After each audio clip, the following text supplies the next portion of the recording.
right, looks like we're live here. Let's send out a tweet.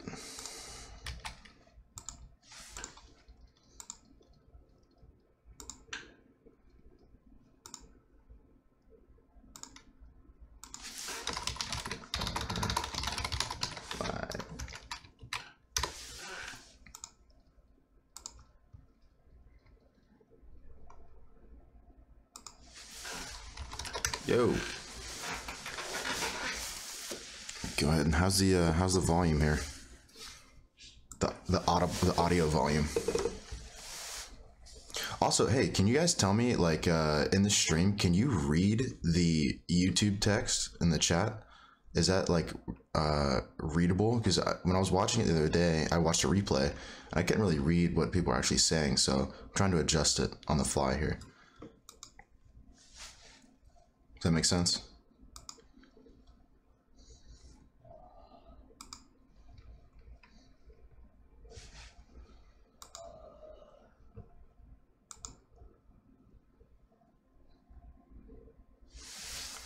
Sweet. All right, we'll give everyone like 5 minutes to get in and then we'll jump right into it. I'm really excited to talk about this Bitcoin Cash move. And Neo's doing something fun too, so we got a lot of stuff to talk about. It was a good time to jump on a stream today. It could be more clear. Okay, well, how about that? Is that better? It's like in my mouth.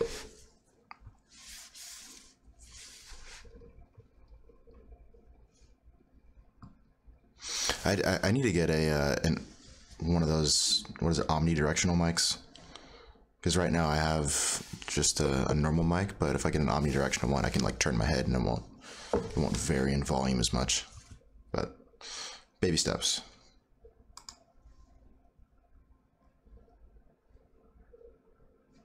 The font looks a little smudged, even if you full screen it.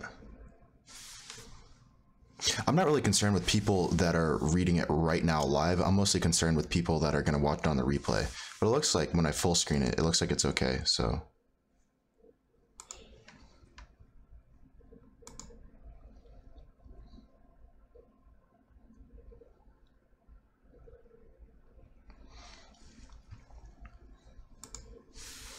Let me tell these guys.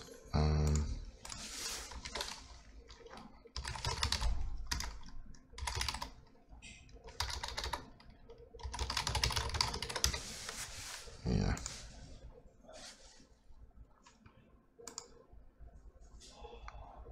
Yeah, so we'll give everyone a couple minutes, then we'll get started here. So.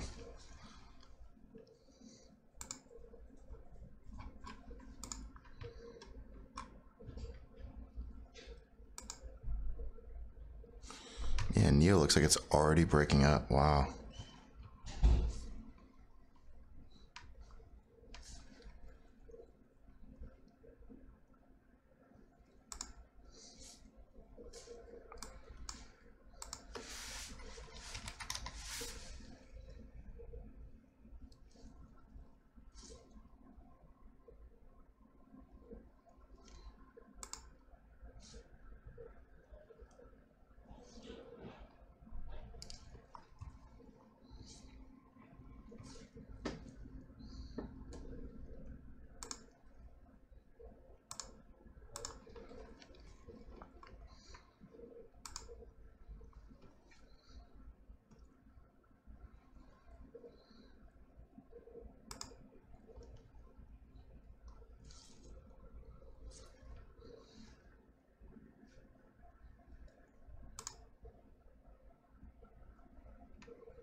Big moves moving on Neo here.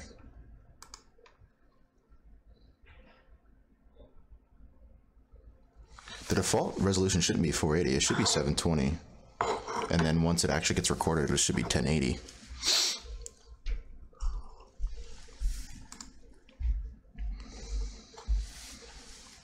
Is it too late to get in on Neo? No way. All right, let's just go ahead and talk about it. Let's start by talking with Neo since it's the most relevant and Bitcoin's just kind of hanging out. So right now, if we look at Neo, we see a really nice, like, tight, let's get a 3 minute maybe. We see a really nice tight pennant here that is already breaking out of, because apparently they like sent out some tweet, you know, basically similar to what Ripple was doing. They're like, you know, in 3 days, life-changing shit will happen and you will have your life changed or whatever. And so now it's like pumping like crazy. And this move is actually a pretty sizable move. It's from 29 to, it's like almost a $5 move, and it's already breaking out very aggressively. So it's pretty crazy. And it looks very strong with that volume. So I don't think it's not too late in my opinion at all. We still have another $4 of profit in this, and it's moving very quickly. And what's very nice about it right now is that it doesn't give a shit what Bitcoin's doing. It's moving counter to what Bitcoin's doing actually.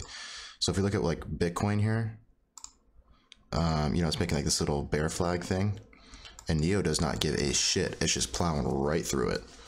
Could not care if it tried, which is great, because that means we're gonna have an asset that's actually not gonna be affected by a Bitcoin pullback because it has so much hype behind it right now.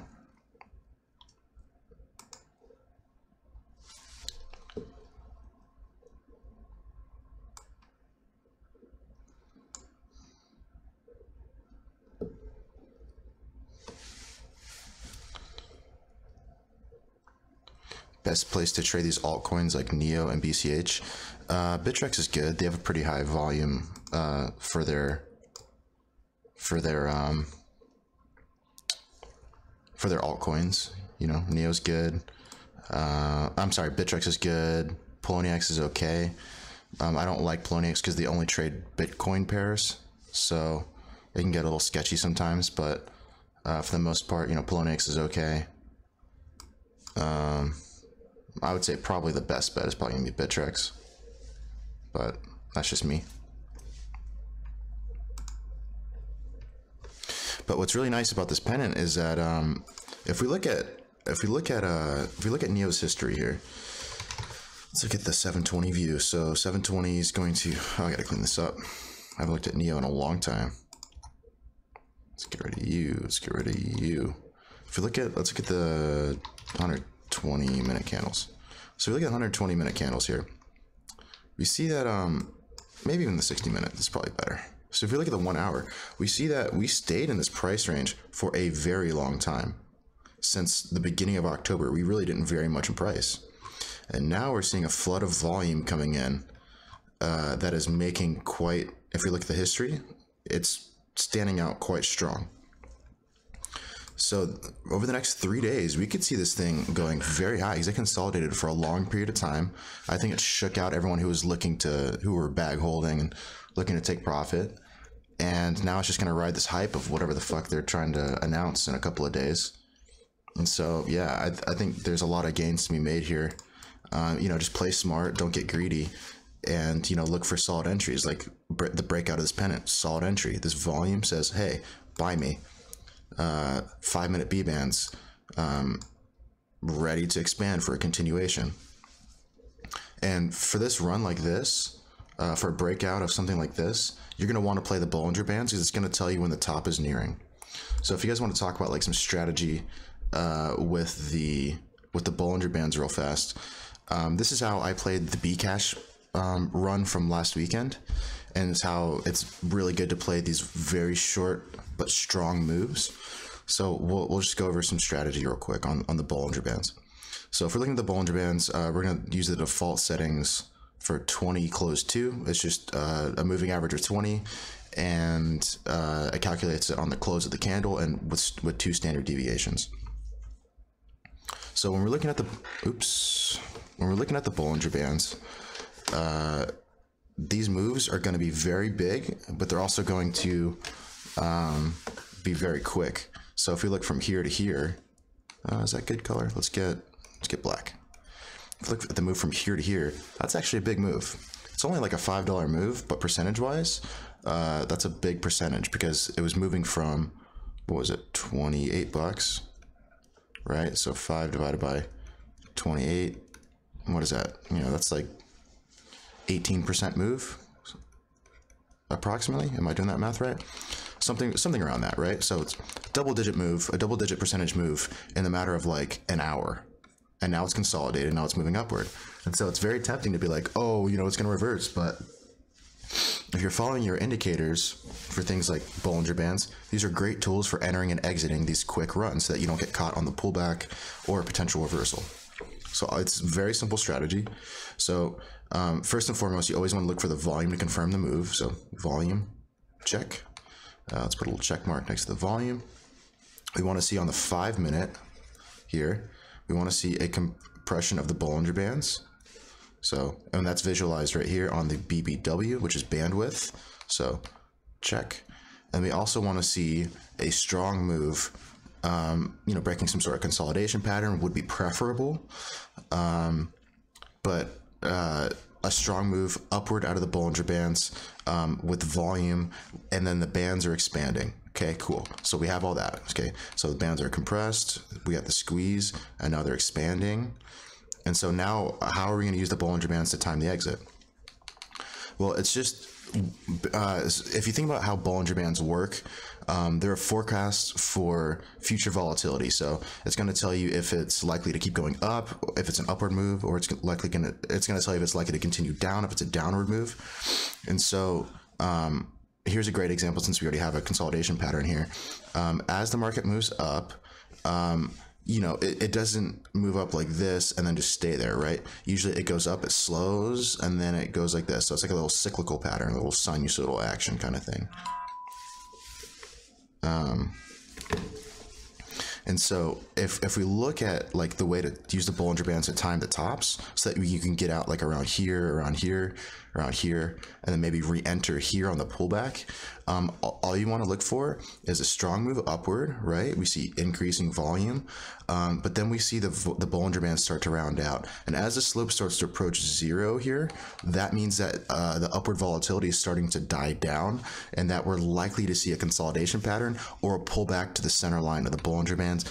Or if it's a very strong pullback, it'll pull back to the bottom Bollinger Band.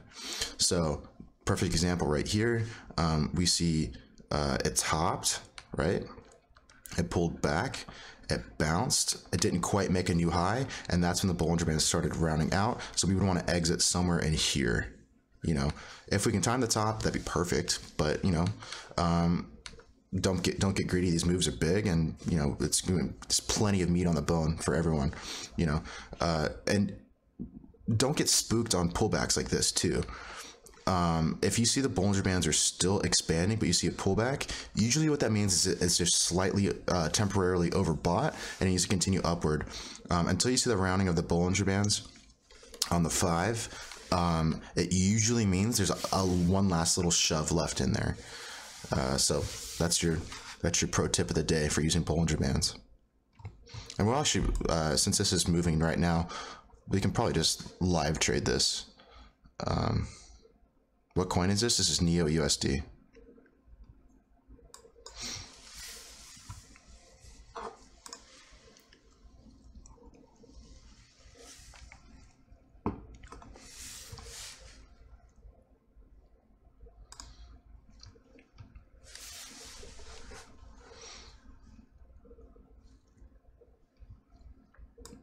So yes, we see the Bollinger Bands expanding. And you can see it's slightly overbought at the moment, so it's having trouble moving upward. And you can tell it's overbought because it's out. If it's outside the Bollinger Bands, that typically indicates an overbought market. So in general, whenever the Bollinger Band, or whenever the candles penetrate the Bollinger Bands, it likes to return inside, and you can see it just over and over again. It likes to return inside. You see it here, you see it here, you see it here, you see it here. And so we're seeing it again here. So I would imagine over the next 10 minutes, it kind of either pulls back a little bit, or it just kind of goes sideways so the Bollinger Bands can encapsulate the move. Can you move the text lower? Schmidt, can you move the text window to the lower right corner? Oh yeah, sorry, is it blocking stuff? Oh, I'm sorry, I was blocking the indicators. Yeah, let me do that. I've been trying to find a good spot for this because it's like such a weird little, what, like that? How's that?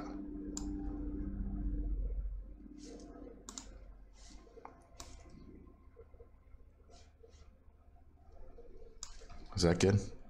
Something like that. BBW is on TradingView. It's Bollinger Band, it's bandwidth. So if you type in, you literally can just type in, what is it? Just type in Bollinger. It's Bollinger Bands with BBW right here. When you're using the Bollinger Bands, you want to use these two indicators to pair along with it.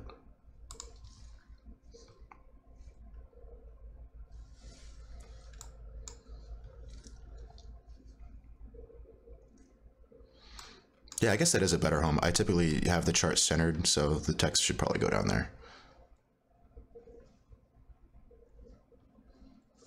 Sorry about that.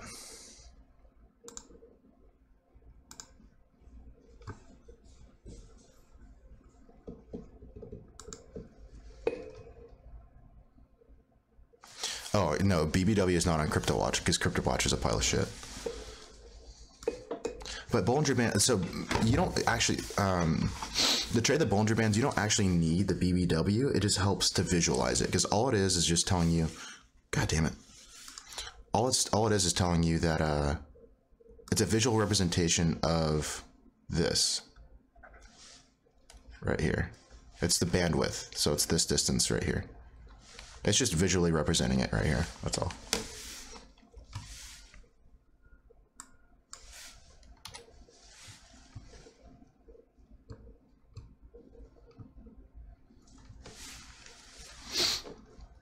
Yeah, and you can see that it's slowly moving along, but once it gets back inside the Bollinger Bands, it's most likely, you know, pick up and resume its upward trend.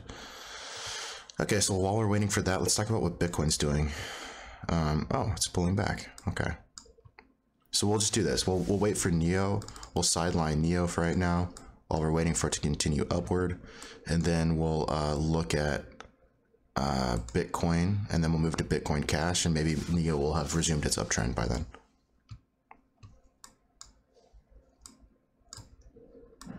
Interesting. I wonder if people are flowing capital from Bitcoin to NEO. We'll have to look at that market too. All right, so let's zoom out on Bitcoin here, because a lot of stuff happened over the weekend after I streamed. So let's recap that.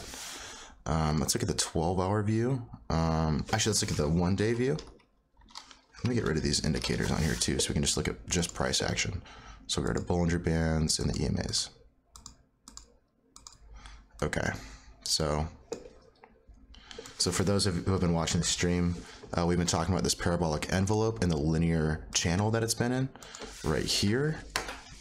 So we see the parabolic envelope. We see the linear channel right here in purple, right there. And you can see last weekend we actually tagged and tested the parabolic envelope again. So we see 1, 2, 3, 4 tests of this lower parabolic envelope, and it rebounded nicely, but right now it's finding resistance on this linear channel that we drew a few weeks ago. So once again, it's proving to have strong resistance here. So it's getting interesting because if we extend this line, right, it's starting to get squeezed right in here. So it's putting really harsh constraints on the requirements of Bitcoin to resume the trend, and you know, it's going to be interesting to see how it reacts, especially when you have Bitcoin Cash going through an accumulation phase right now. We see other coins starting to rally. So this could get very interesting very soon over the next couple of days for Bitcoin, if not by the end of the weekend. So let's look at also look at the 1 hour for Bitcoin. Let's get the 2 hour, and let's get rid of you, and let's get back our Bollinger Bands here and our EMAs. Where do my Bollinger Bands go? Okay. So this is interesting. I haven't even actually looked at a chart of Bitcoin yet. So on the 2 hour,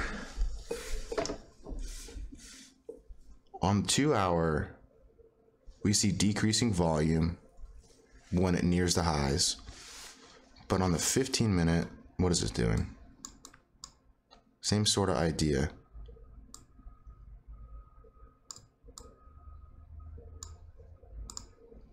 Making another little symmetrical triangle here. I could see an argument for a symmetrical triangle here. Something like that. Which would have a price target of, what is that? What does that move? That's $364. So project that downward. 364 would have us somewhere around here. Testing 7400s. Testing this 200 EMA. Interesting. Okay.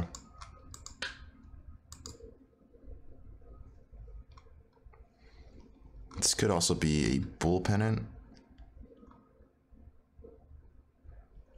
Although I don't think that's likely just because there's a lot of sells going on in there. The sell spread is a lot wider than the buy spread. So, yeah, Bitcoin's kind of at a do or die moment right now, because if it can't break above this resistance and find support there, it's going to return back to the parabolic envelope at the bottom, you know, somewhere around here, and test it again. Because it doesn't have a whole lot of support in this range. This range does not have a lot of support because it moved quickly through it. So there's like an $850 to $900 range where there's not a whole lot of historic support, and you can see it back here too. It just kind of just coasts through there. So Bitcoin's about to get interesting going into the weekend with all these other coins starting to rally.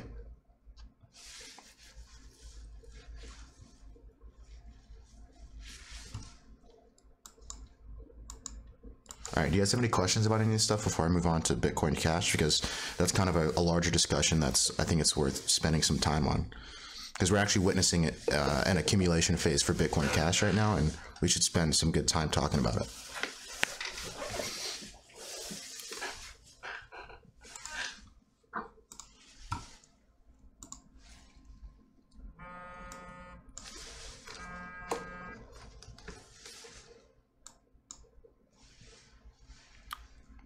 So right on cue, we see some pullback to the inside the Bollinger Bands, just like I was saying.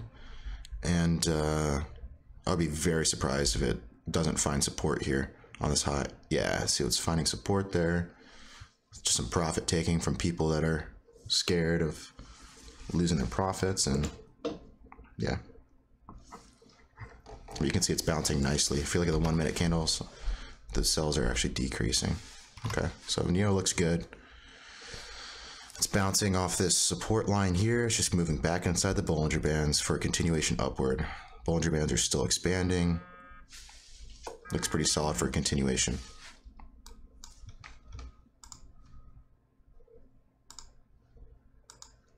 No questions about Bitcoin right now? Everyone wants to talk about Bitcoin Cash right now.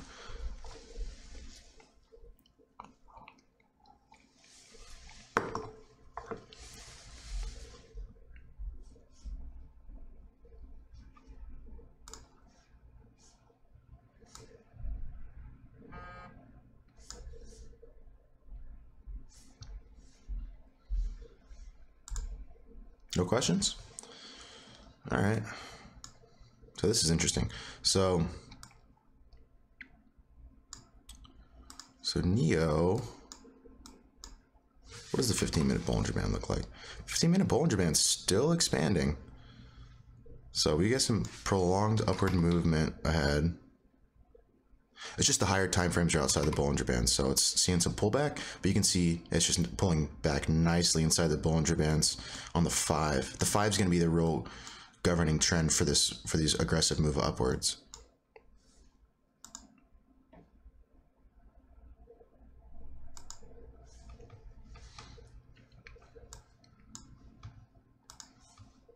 All right, you guys want to talk about some Bcash?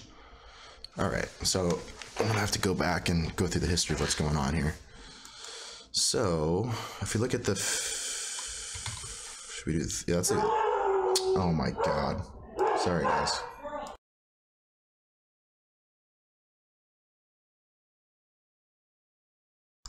My groceries just got delivered to my house. My dog just freaked out. Sorry about that. All right, so let's look at the 30-minute. So let's go ahead and recap what's been happening in the past. Let's go to the 60-minute view here. So we can look at what happened in the past and what we can anticipate for the future. So if we look at the 60-minute view here, maybe even the 20-minute view would be better. It actually went through an accumulation phase for Bitcoin Cash.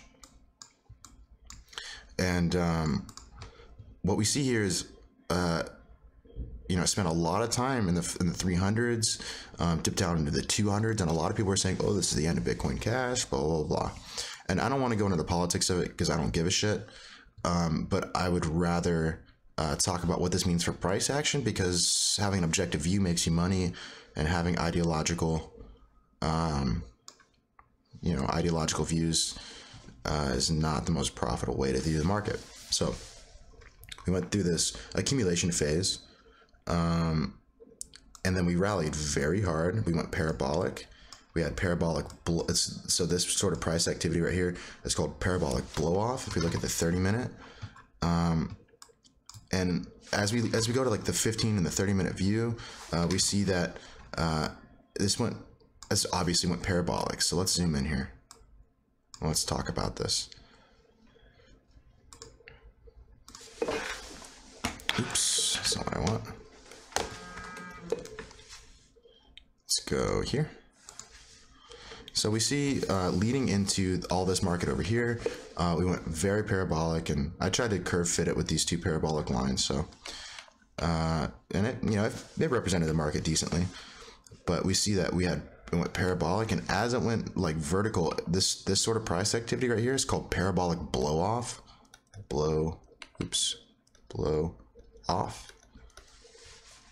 You can think about blow off like you know how like if you ever like heat water in a kettle on your stove, like you feel a pressure building, it builds, and then it pushes out through the nozzle and the whistle blows.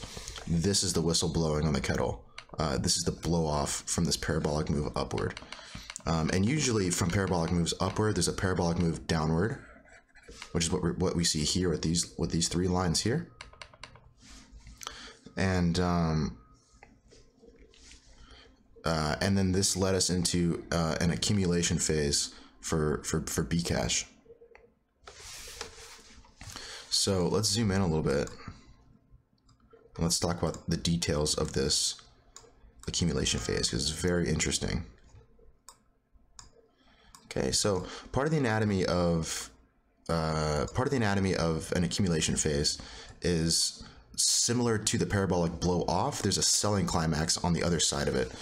So it goes up, you see the spike in volume, it goes down, and you see a dip to new lows, this is called the selling. This right here is the selling climax.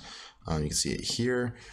You know, the selling dies down, it dies down because the volume's going down, and then all of a sudden it breaks this preliminary support, and you see a selling climax right here. And typically with the selling climax, there's a knee-jerk reaction. This is called the automatic reaction. So it's like the people that are preemptively bullish before a reason to be bullish, that's the knee-jerk reaction to the market, called the automatic reaction right here. And typically as a response to the automatic reaction, there's a secondary test, this ST. So you can think about it like if you ever watch boxing, for example, right? Like you don't just see people just sit there clubbing each other. It's people doing like head fakes, trying to bait people into moving a certain way so that they can set up their punches. Well, this is what the bulls and the bears are doing right here. Right in here, they're setting up their punches. So the bears set up their punches with the selling climax. The bulls go automatic reaction, and then the bears react to it again, and they see that they didn't quite make a new low, and then the bears kind of chill out. The bulls take over for a second, and then we enter this phase called the creek. And this is really interesting because if you've been following me on Twitter, I've been talking about this for a couple of days now. So the creek, you can think about a creek literally like a creek in the woods, or, you know, in the forest. It's just this meandering line of resistance where every advancement upward is checked by sellers. So you see here, you see large price spread here, and it's checked, and then the price spread for the sellers is very, very small. Likewise here, you see large price spread here, and then it's checked with very, very small sells.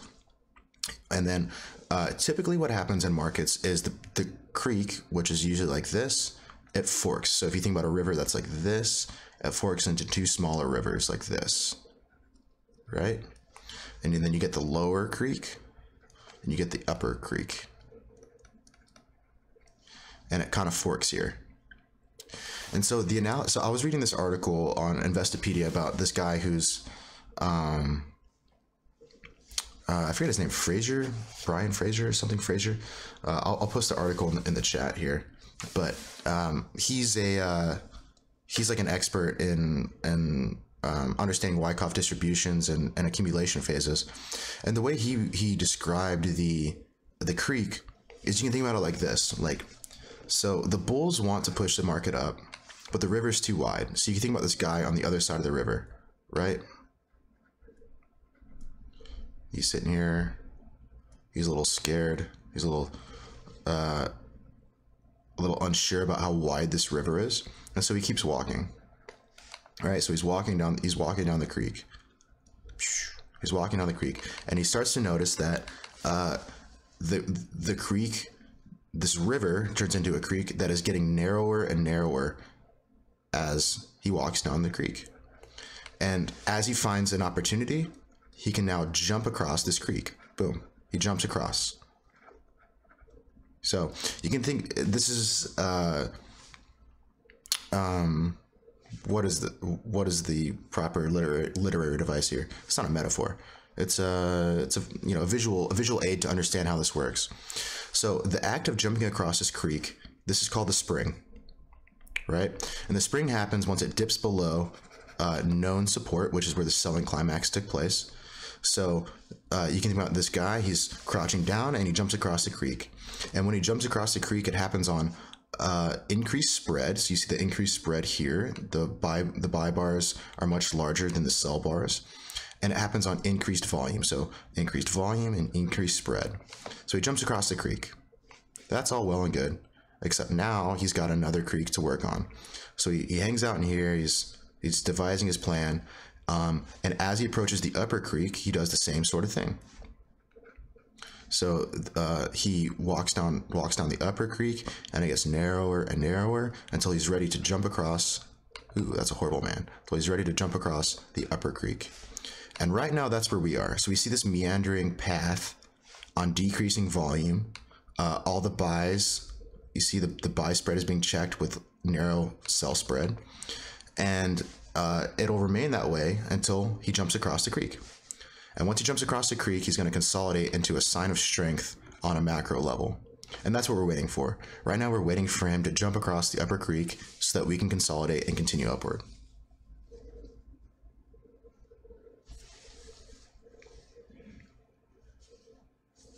Anyway, so that's the explanation of the creek, and it's perfect because this just happens over and over and over again in these accumulation cycles.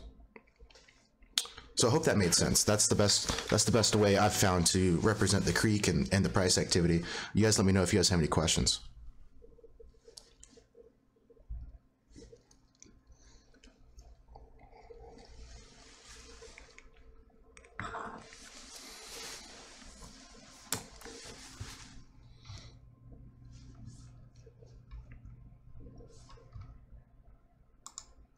Oops, let's go ahead and pull that back up.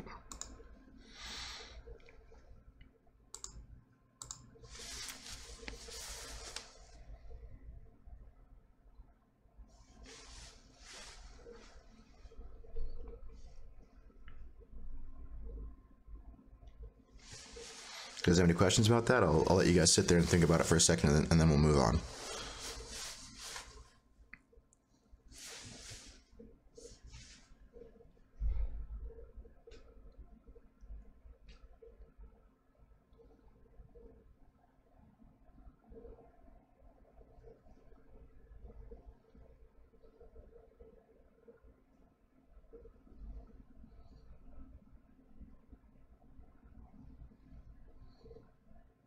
Is the jump across the upper creek known to dip back down, or is it just a sign of positive growth? So again, just like the initial jump across the lower creek, which is what happened right here, it happens on increased spread on the buy side. So for those of you who don't know what spread is, if you think about a candle like this, right? No, that's horrible. Sorry. If you think about a candle, right? It's got a body, it's got a wick. This whole thing right here, this is called the spread. And when you have a wide spread on a candle, that typically indicates strength in that direction. And when you have a narrow candle, something like, like this, small wick, this indicates indecision in the market. So if we go back and look at the history of this thing right here, right, we see big candles right here, and then small sell candles moving down until we see big candles right here, and small candles moving down, big candles right here, and so on and so forth, right? Until we hit the spring where we're ready to jump across the creek. They now see a narrowing of the creek right here. It jumps across, and now we see the expansion of price and volume in here. And now we're waiting for the same thing to happen on the upper creek. So now we found support over here. We're kind of meandering, and we're waiting to jump across the creek. And you'll know when it happens, because it'll happen on widening spread and increased volume, right? It's not like the jump across the creek isn't going to happen. You're like, I think it's happening. You'll notice it. You're like, oh, the price is moving. It's not being resisted very heavily, and the volume's high. So just keep an eye out for that.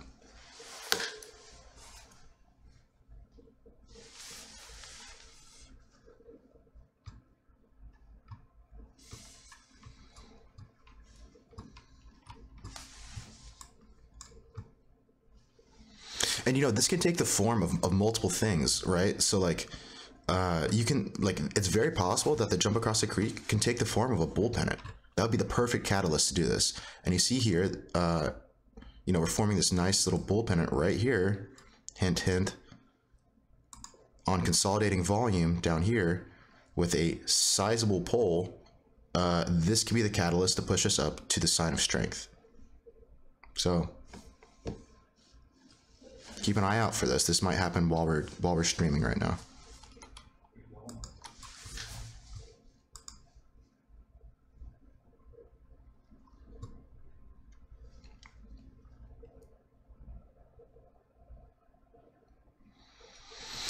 Is it possible that we never jump the upper creek if Bitcoin keeps its bull run? Yeah, anything's possible, but that just doesn't look like that's what's going to happen. But anything's possible, sure. I mean, setups are just setups until they're confirmed. So, you take a speculative. Jesus Christ, you take a speculative position according to the best of your knowledge, and then you manage your risk accordingly until it gets confirmed, right?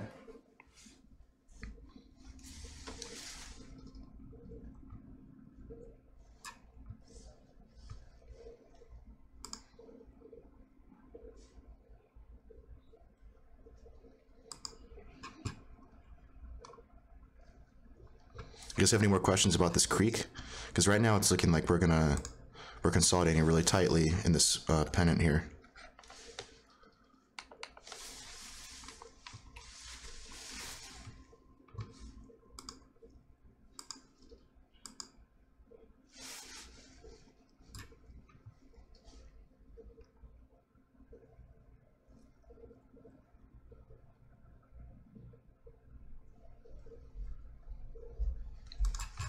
And actually, I got the article right here, so let's look at some historic examples of this creek too.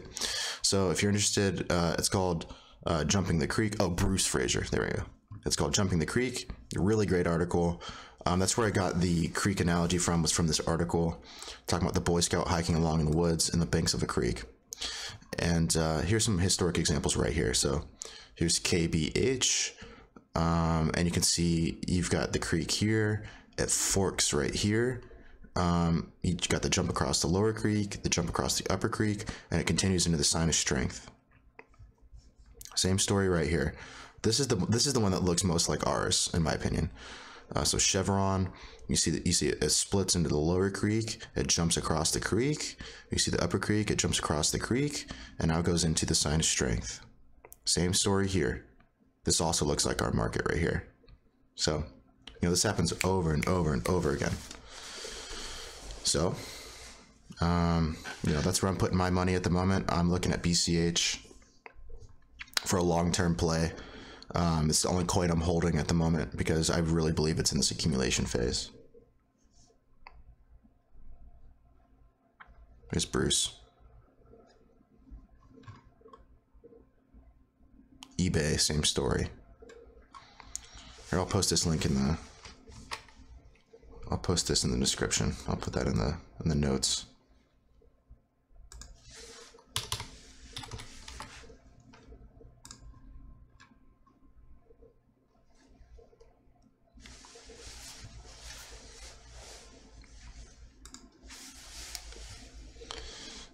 Will it retrace at sign of strength? Yeah, usually sign of strength retraces.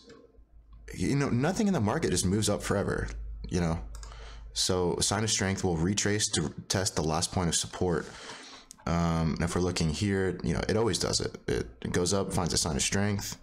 It's a sign of strength, right? It's saying, it's indicating to the market, hey, we're showing strength here. We're testing resistance levels. And usually there's a pullback before continuation. And, we see it here. There's no example here, but yeah. There's usually a pullback on the sign of strength. If you're a conservative market player, that's when you would enter.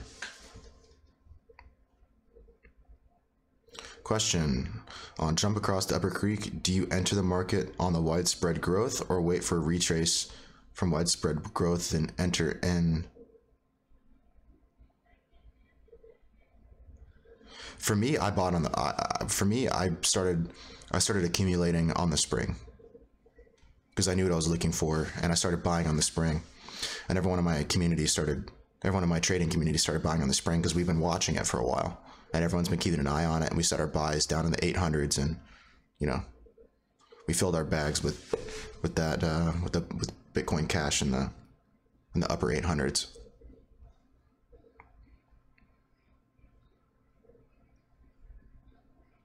There are a lot of different ways to play this accumulation phase, This accumulation phase is, keep in mind, it's accumulation leading into a distribution phase.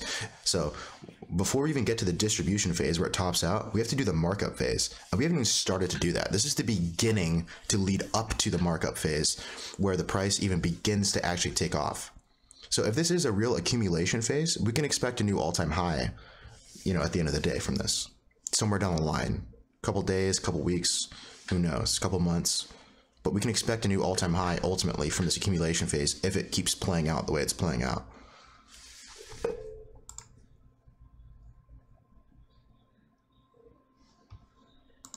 Okay, so someone from the Discord asks if we can talk about the sign of strength.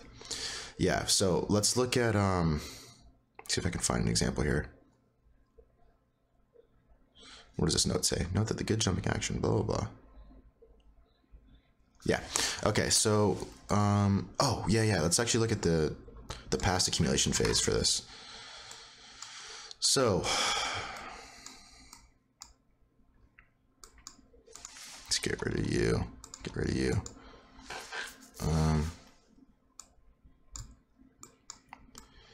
And yeah. So here's the sign of strength. Right here.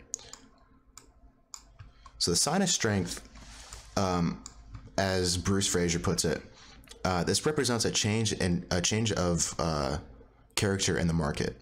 So previously it was kind of meandering downward with the creek, right? It was meandering.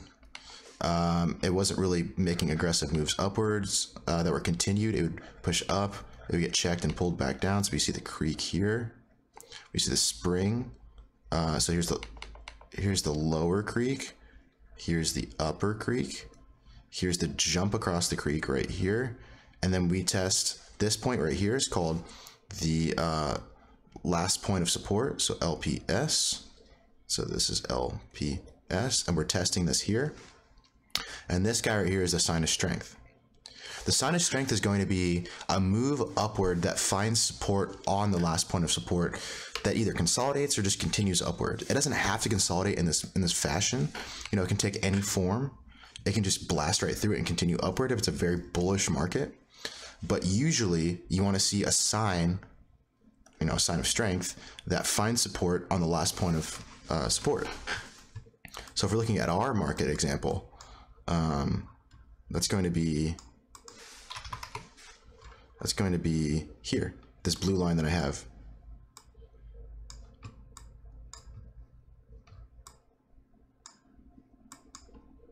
Right here. So we would want to see a move upward above 1380, you know, these highs.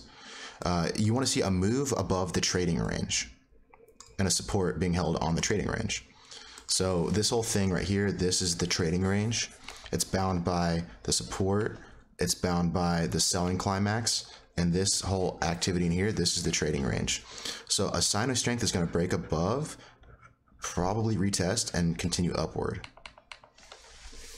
That's what we're looking for with sign of strength, as a breakout of the of the trading range that now changes the character and the mood of the market, that finds support there rather than pulling back inside.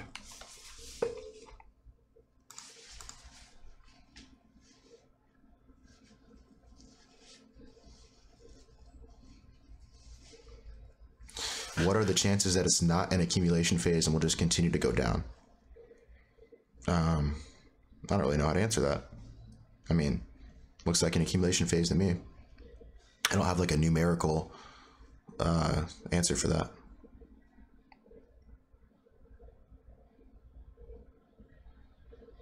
I mean, if you're unsure about this accumulation phase, and I totally get it, wait for the sign of strength. Wait for it to move above this this blue line here, and you know, wait for it to show a sign of strength and then get in. Don't get in now if you don't like it. It's fine. No big deal.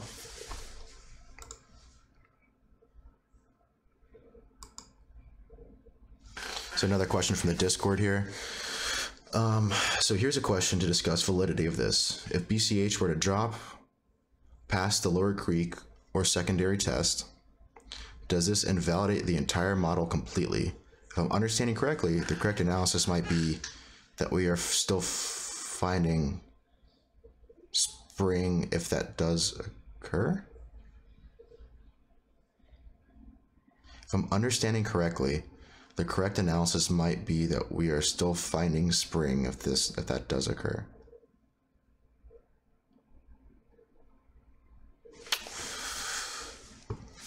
Okay, so here's a question to discuss the validity of this.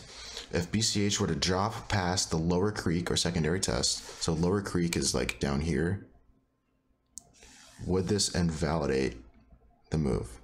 If it dropped below the lower creek, I would say it most likely invalidates it, yeah.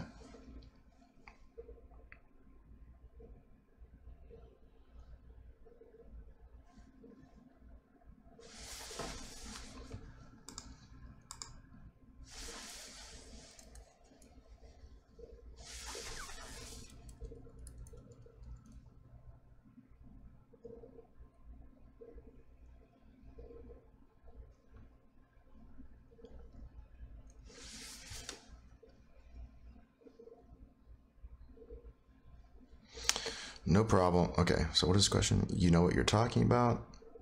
I was just wondering if there were odds of sorts attached to it. Yeah, I mean, there's... Okay, so the problem with trading ranges is that they all look different, right? It's not like a bull pen in that it's like it has this specific shape. Trading ranges all look different, but they have characteristics to them. So it's a little bit trading distribution ranges and accumulation ranges. They're a little bit tougher because they vary in shape and form, and they take more of an abstract characteristic traits that make up the trading range, rather than, you know, having like a shape that's like a triangle or a typical continuation pattern. That's a little bit more abstract. So to say like having statistical odds attached to it, that's not the right way to think about it. You guys are saying Neo is breaking up. Oh yeah, look at that. Okay, so here we go. Perfect example of the Bollinger Bands here. We see it pulled back in. So the 5-minute B bands, it pulled back inside, and now it's continuing upward. Volume's increasing. Perfect. Just like I said I was going to do.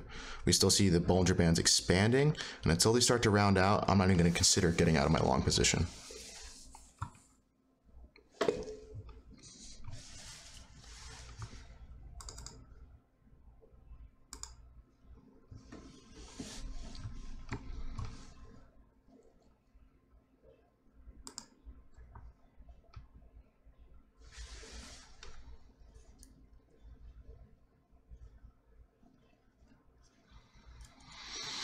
Neo going up. Could you please look into it and show us how to determine the exit points?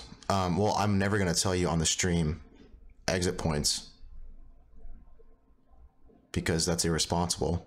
But I just told you how to determine that. If you're curious about how to trade the Bollinger Bands, I talked about it earlier in the stream. But I'm never going to just outright hand you an exit point.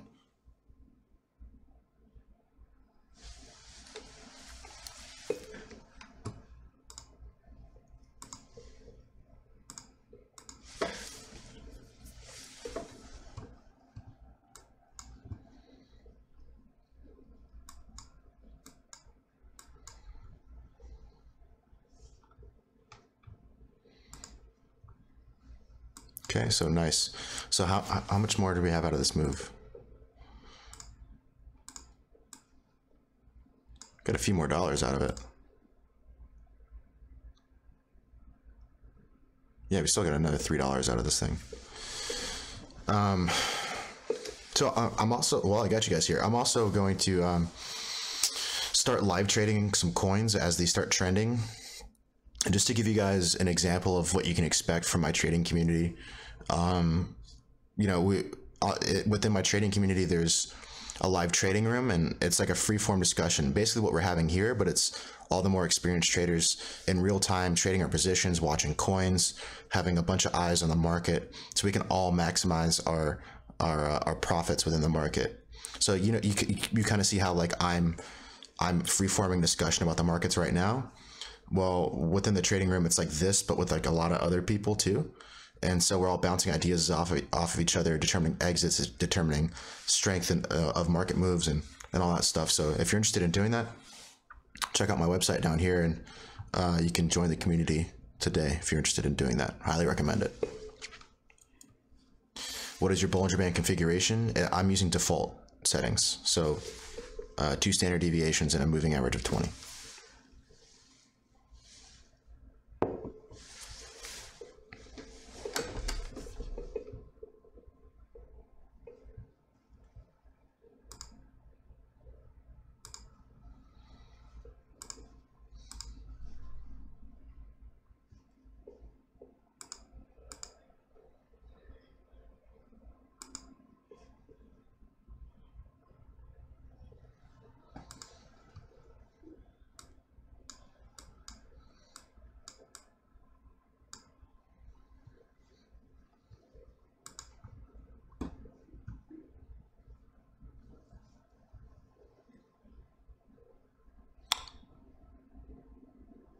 You changed them again? I don't know what you're talking about. I didn't change anything.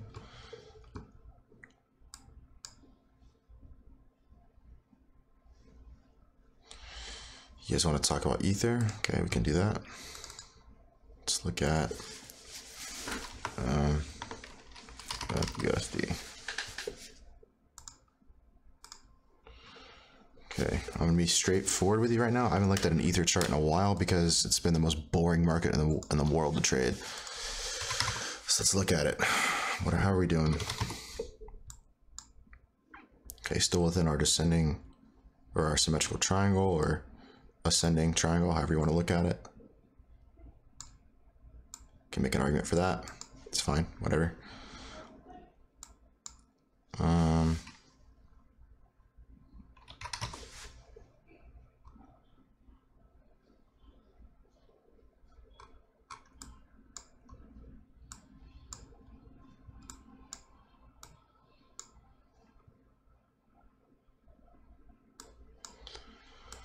Ether honestly just looks like choppy garbage. What did the Bollinger Band say? So 240. Yeah, this honestly just looks like choppy garbage to me. I don't see anything really trending in here. This is just asking to get whipsawed in a market. Personally, I'm not looking to trade Ether until it makes a new high, either above like 350 or a break above here. The risk reward is not there. There are other much better trending markets than Ether. Ether is just like, has been such dog shit for the past 3 months, 4 months.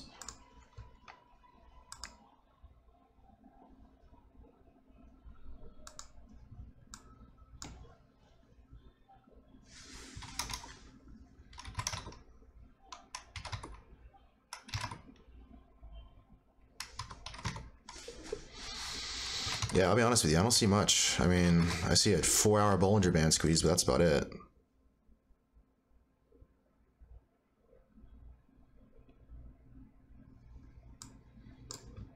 But what that means remains to be seen because the volume's not consolidated. Price movement just kind of looks overall bad.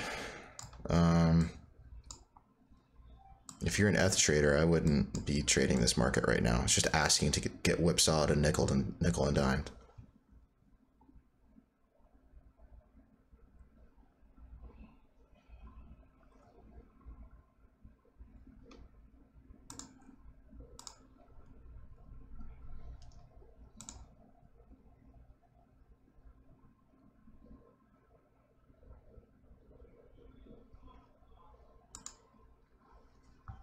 Do you think Ether will ever grow, or do you think it will continue to trend? Well, it's not trending right now, so do I think it continue to grow? I mean, it's not continuing to grow. It hasn't grown in 5 months. It hasn't pushed a new high in a long time. It just looks overall like a bad market to trade. If you're asking about the tech, I don't really care about the tech. I'm a trader. I'm just looking for money.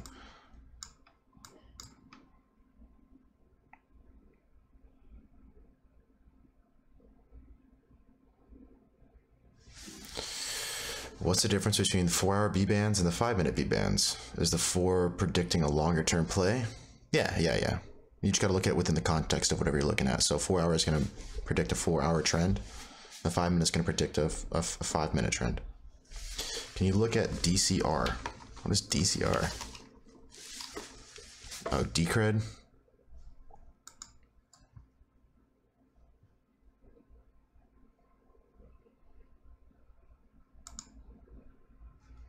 Okay. Because it doesn't want to do anything. Meanwhile, Neo's pushing new highs again. That's nice.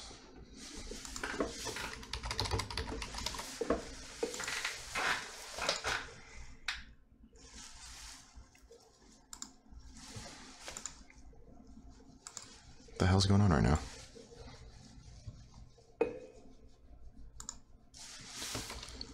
DCR.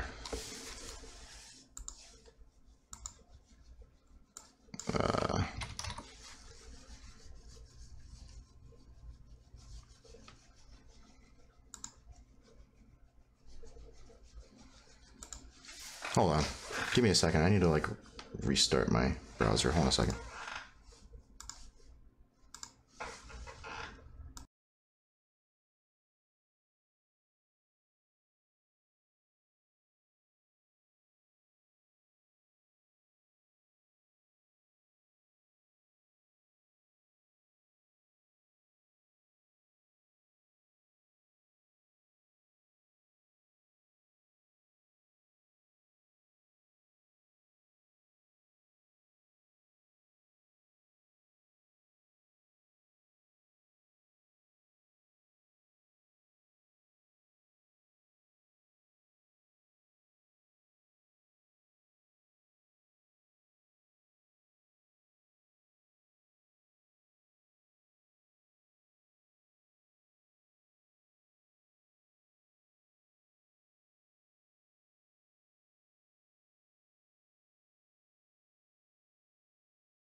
Okay, looks like we got DCR, but it doesn't want to show any of my indicators. Jesus, okay. All right. This doesn't look like any. What the hell is Decred? Okay, what does the 1 day look like? 1 day. 1 day might be making an inverted head and shoulders. That could be fun.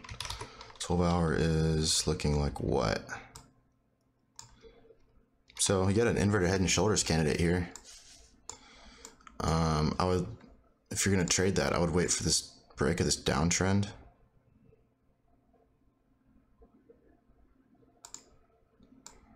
Something like this.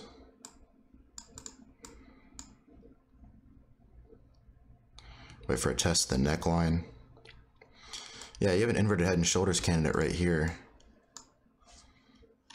Which could, what does that move? That's a pretty decent move from here. Oops. Oops. From here to here. 0.0023. So I move to here. If it completes that inverted head and shoulders, so there's a potential nice move for Decred.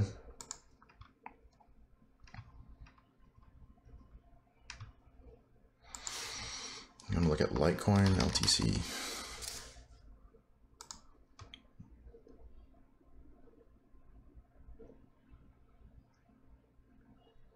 Yeah, let's look at the 30-minute.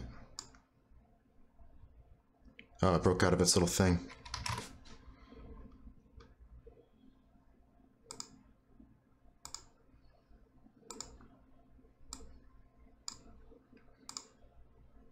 So with Litecoin, here's the problem with Litecoin, is that no matter what consolidation pattern Litecoin gets, if Bitcoin pulls down, Litecoin's going with it. So this all looks well and good, but if Bitcoin decides it wants to, you know, shit the bed, it's gonna pull Litecoin with it. So be very careful about charting Litecoin because it trends with Bitcoin. If you don't have a continuation pattern on Bitcoin, then Litecoin's not gonna move with it. You know. Just be careful about that.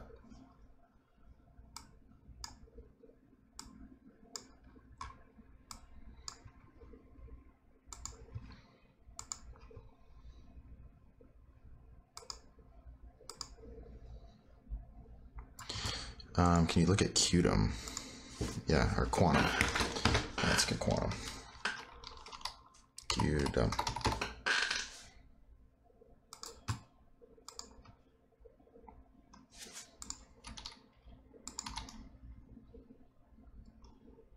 Honestly, I find these low market cap alts really hard to chart.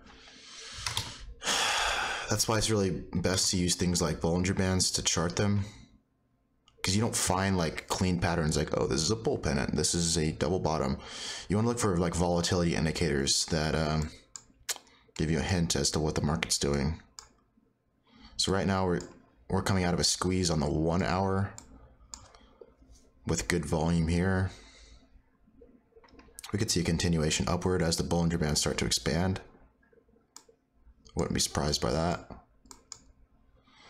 What does the 12 hour look like? Oh, Jesus.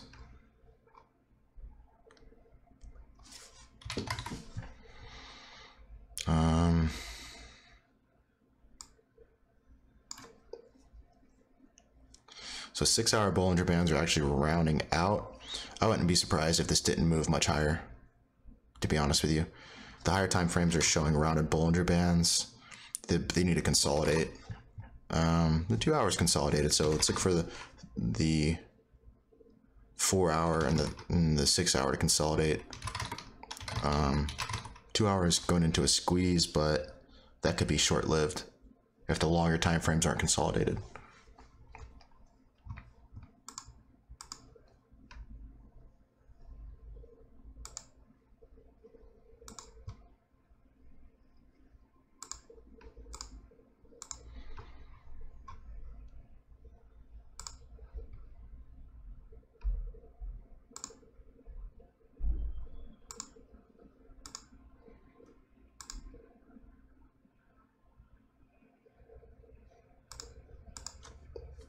Okay.